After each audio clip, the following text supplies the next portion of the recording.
Assalomu alaykum hurmatli YouTube kuzatuvchilari. Ona tili 3-sinf 96-mashq uyga vazifa. So'z yasovchi la illa qo'shimchalaridan mosini qo'yib fe'l hosil qiling.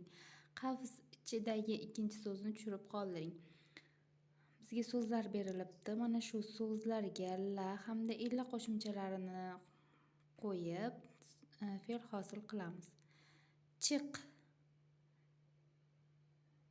Chiq so'ziga la qo'shsak, chiqla bo'lmaydi, illa qo'shamiz. Chiqilla. Chiqilla. Arraga la qo'shsak to'g'ri keladi. Arrala. Tozaga tozala. Shov. Shovla bo'lsa fe'l bo'lmaydi. Shovla bu ovqatni nomi bo'lib qoladi. Bu fe'l bo'lmaydi. Shuning uchun shovga illa qo'shamiz. Shovilla fe'li hosil bo'ladi. Gul. Gulla. Ya'ni birorta daraxtni gullagani gulla yoki gulning ochilgani. Tuz. Tuzla. Ya'ni biror narsani tuzla, masalan, bodringni tuzla, karamni tuzla kabi. So'z.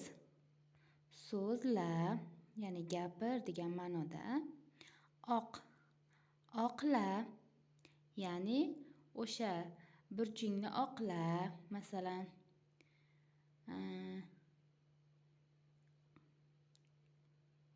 aytgan gapingni oqla kabi bo'lishi mumkin. Taq. Bu taqlid so'z bo'lgani uchun taq. Taqilla.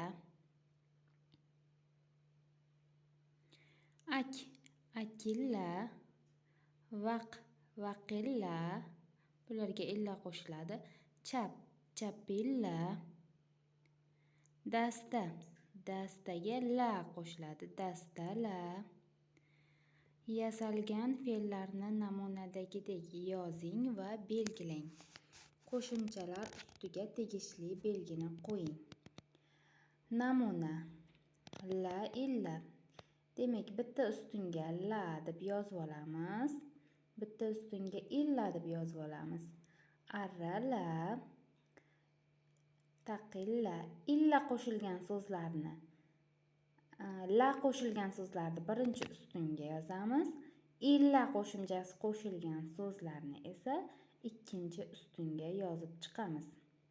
Masalan, laga bu yerda arrala, tozala, gulla, tuzla, so'zla, dastala so'zlari yozilsa, illaga chiqilla, shovilla, taqilla, akilla, vaqilla, chapilla so'zlari yozib chiqiladi.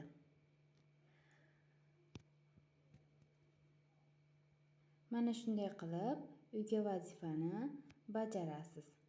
Hurmatli kuzatib borayotgan onalar, kuzatib borayotgan bo'lsangiz, mani daftarga yozib bermayotganligim sababi farzandingiz oddiy tayyor narsani ko'chirishga o'rganib qolmasligi uchun siz bu videoni ko'rib farzandingizga yo'nalish berib, misol uchun bitta so'zni qo'shimcha qo'shib aytib turib, mana shu so'zga qani qaysi qo'shimcha mos kelarkan, qaysini yozsak to'g'ri kelarkan deb so'rab uni fikrlashiga undashingiz kerak. Oddiy narsani, yozilgan narsani tayyorini ko'chirib olish bolada miya faoliyatini sustlashishiga olib keladi, ya'ni miya dangasalashib boradi, harakat qilgisi kelmaydi. Tayyor narsani ko'chirishga o'rganadi. Hamma narsaga ham ishlab tursa o'sha charxlanadi. Miyamiz ham shunaqa. qancha o'ylagan sarimiz shunchalik fikrlashimiz kengayadi. Shuning uchun, hurmatli onalar, tayyor narsani ko'chirishiga yo'l qo'ymang. Farzandingizga bu videoni o'zingiz ko'rib turib, yo'nalish berib, uyga vazifalarni birga bajarishga yordam bering. E'tiboringiz uchun rahmat. Video foydali bo'lgan bo'lsa, like hamda obuna bo'lishni unutmang.